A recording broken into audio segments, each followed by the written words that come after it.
नमस्कार, सभी पेंशनर्स का स्वागत करते हैं एक बार फिर से इस YouTube चैनल पर। दोस्तों, इस वक्त की आप सभी के लिए बड़ी खबरें आ रही है। जी हां दोस्तों, ईपीएफ और ईपीएस सैलरी लिमिट 21,000 रुपए तक बढ़ सकती है। इसको लेकर आप सभी के लिए बड़ी अपडेट आई है। जो दोस्तों पेंशन बढ़ोतरी को लेकर सैलरी लिमिट अटक रही थी, सेलिंग अटक रही थी, वो सीलिंग दोस्तों आप सभी के लिए हटने वाली है। 21,000 रुपए तक की आपकी जो सैलरी लिमिट है वो होने वाली है, जिससे अब दोस्तों पेंशन में बढ़ोतरी का जो रास्ता है वो साफ होता हुआ नजर आ रहा है। तो इससे आप लोगों को क्या क्या फायदे होंगे, इसके बारे में दोस्तों आज की इस वीडियो के अंदर बात करेंगे।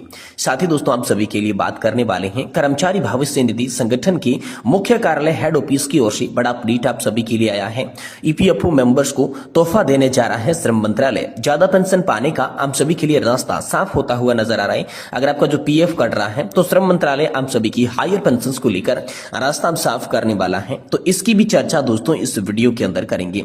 साथ ही साथ दोस्तों आप सभी के लिए बड़ी अपडेट है। फर्स्ट ब्रेकिंग के तहत आप सभी के लिए केंद्र सरकार ने पेंशन भोगियों के लिए जारी किया है शानदार तोहफा। सभी को मिलेगा शानदार फायदा। तो आखिरकार कौन सी नई योजना की शुरुआत कर दी जा चुकी है, जिससे बड़ा लाभ फायदा आप सभी को कैसे मिलेगा, इसके बारे में आज की इस वीडियो के अंदर बात करेंगे। वहीं पुरानी पेंशन योजना को लेकर नया अपडेट आया है। मुख्यमंत्री का आदेश जारी हो चुका है। जी हां दोस्तों, यूपी के कर्मचारियों के लिए खुशखबरी है। सरकार ने पुरानी पेंशन बहाली पर जारी किया है ताजा आदेश। ये आप सभी के लिए जानना बेहद जरूरी है।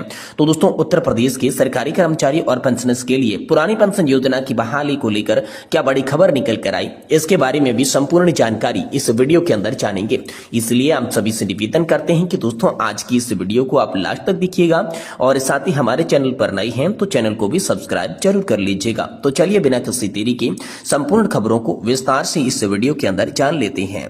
दोस्तों, सबसे पहले और बड़ी खबर की बात करें तो ईपीएफ और ईपीएस पेंशन सैलरी लिमिट 21,000 रुपए तक आप सभी के लिए बढ़ सकती है।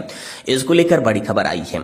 अगर आप एम्प्लॉयज प्रोविडेंट फंड यानी कि ईपीएफ और एम्प्लॉयज पेंशन स्कीम यानी कि ईपीएस के तहत योगदान कर रही है तो आपके लिए एक महत्वपूर्ण खबर आ रही है। सरकार ईपीएफ के तहत वेतन सीमा को 15,000 रुपए से बढ़ाकर 21,000 रुपए करने पर विचार कर रही है। अगर यह प्रस्ताव पास होता है तो ईपीएफ और ईपीएस सीमा में तीसरी बार बढ़ोतरी होगी। इस बदलाव का असर न केवल कर्मचारियों की ईपीएफ और ईपीएस योगदान पर पड़ेगा, बल्कि उनके रिटायरमेंट के बाद मिलने वाली पेंशन भी बढ़ सकती है। तो आइए जानते हैं इस बारे में क्या असर आपकी पेंशन पर पड़ेगा, क्या बदलाव होने वाले हैं विस्तार से। जी हां दोस्तों, वर्तमान में यदि किसी कर्मचारी का बेसिक सैलरी 15,000 रुपए से अधिक है तो वह ईपीएस का हिस्सा नहीं बन सकता, भले ही वह ईपीएफ में योगदान कर रहा हो। लेकिन यदि सरकार ईपीएफ वेतन सीमा को 21,000 रुपए तक बढ़ा देती है तो जिन कर्मचारियों का बेसिक 15,000 से अधिक है वे ईपीएस योजना में शामिल हो सकते हैं। इसका मतलब कि अब अधिक कर्मचारी ईपीएस के तहत पेंशन प्राप्त करने के योग्य हो जाएंगे। जैसे ही दोस्तों वेतन सीमा बढ़ेगी वैसे ही ईपीएस योगदान में वृद्धि होगी। वर्तमान में यदि किसी कर्मचारी का वेतन 15,000 रुपए तक है तो 8.33% का योगदान ईपीएस में 1,250 रुपए तय किया जाता है। बाकी पैसा ईपीएफ में जाता है। लेकिन अगर वेतन सीमा 21,000 रुपए हो जाती है तो ईपीएस में 1,749 रुपए का योगदान किया जाएगा, जिससे ईपीएफ में जमा होने वाली राशि कम हो जाएगी। अब उदाहरण के लिए बात करें तो यदि कर्मचारी की सैलरी 25,000 रुपए है तो अब उनका ईपीएफ में योगदान 1,251 रुपए और ईपीएस में योगदान 1,749 रुपए हो जाएगा। तो पेंशन वृद्धि की बात करें तो इस वेतन सीमा में बढ़ोतरी का सबसे बड़ा फायदा कर्मचारियों को रिटायरमेंट के बाद मिलने वाली पेंशन में मिलेगा। वर्तमान में ईपीएस पेंशन की गणना 15,000 रुपए तक की सैलरी के आधार पर की जाती है। लेकिन अगर वेतन सीमा 21,000 रुपए कर दी जाए तो पेंशन की गणना 21,000 को आधार मानकर की जाएगी। उदाहरण के तौर पर यदि किसी कर्मचारी का पेंशन योग्य सेवा काल जो है वो 30 साल है और वह 60 महीनों के अधिकतर 15,000 से अधिक की सैलरी प्राप्त करता है तो वर्तमान में उसकी पेंशन जो है 6,857 रुपए प्रतिमाह होगी। जबकि यहाँ पर 32 साल की सेवा गुणा 15 की भाग देंगे तो ये आप सभी के लिए आएगा। लेकिन यदि वेतन सीमा जो है वो 21,000 रुपए तक बढ़ा दी जाती है तो पेंशन की गणना 21,000 रुपए प्रतिमाह की सैलरी के आधार पर की जाएगी, जिससे उसे 9,600 रुपए प्रतिमाह पेंशन मिलेगी। यानी कि तकरीबन 3,000 रुपए की पेंशन की बढ़ोतरी जो है वो देखने को मिलेगी। तो ये सैलरी लिमिट 21,000 रुपए करने को लेकर नया प्रस्ताव आया है। हालांकि ये प्रस्ताव अभी पास नहीं हुआ है, ये विचाराधीन प्रस्ताव बताया जा रहा है। लेकिन ये प्रस्ताव अगर लागू हो जाता है तो कर्मचारियों और पेंशन धारकों को फायदा होगा और उन्हें अधिक पेंशन जो है वो रिटायरमेंट के बाद मिल सकेगी। ये बड़ी खबर दोस्तों हाल फिलहाल में आप सभी के लिए निकलकर सामने आ चुकी है। वहीं दोस्तों पुरानी पेंशन योजना की बहाली को लेकर मुख्यमंत्री का बड़ा आदेश आया है। यूपी के कर्मचारियों के लिए खुशखबरी है। सरकार पुरानी पेंशन बहाली पर जारी किया है सरकार ने ताजा आदेश। जी हां दोस्तों, उत्तर प्रदेश शासन द्वारा 19 नवंबर 2024 को जारी किए गए शासन आदेश में राष्ट्रीय पेंशन प्रणाली के तहत कर्मचारियों के खाते में धनराशि का पुरानी पेंशन योजना खाते में हस्तांतरित और लेखांकन संबंधी प्रक्रिया का विस्तार से वर्णन किया गया है। इसमें कर्मचारियों के जीपीएफ खातों में धनराशि का समायोजन, राज्य सरकार के योगदान का लेखा शीर्ष में स्थानांतरण और संबंधित अधिकारियों की जिम्मेदारी को स्पष्ट किया गया है। तो अगर आप भी उत्तर प्रदेश राज्य के सरकारी कर्मचारी हैं तो ये वीडियो आप सभी के लिए बहुत ही खास होने वाला है, क्योंकि उत्तर प्रदेश सरकार के द्वारा पुरानी पेंशन योजना पर नया अपडेट जारी किया गया है। तो आइए इसके बारे में विस्तार से जानते हैं। अब दोस्तों एनपीएस में पुरानी पेंशन योजना में स्थानांतरित करने का विकल्प, जी दोस्तों, जिन कर्मचारियों ने नेशनल पेंशन स्कीम के तहत कवर किया गया था, जो उत्तर प्रदेश रिटायरमेंट बेनिफिट 1961 के तहत आने के पात्र हैं, उन्हें एक बार फिर से पुरानी पेंशन योजना में शामिल होने का विकल्प दिया गया है। ये विकल्प केवल उन पदों के लिए लागू होगा जिनकी नियुक्ति 28 मार्च 2005 से पहले की अधिसूचित थी।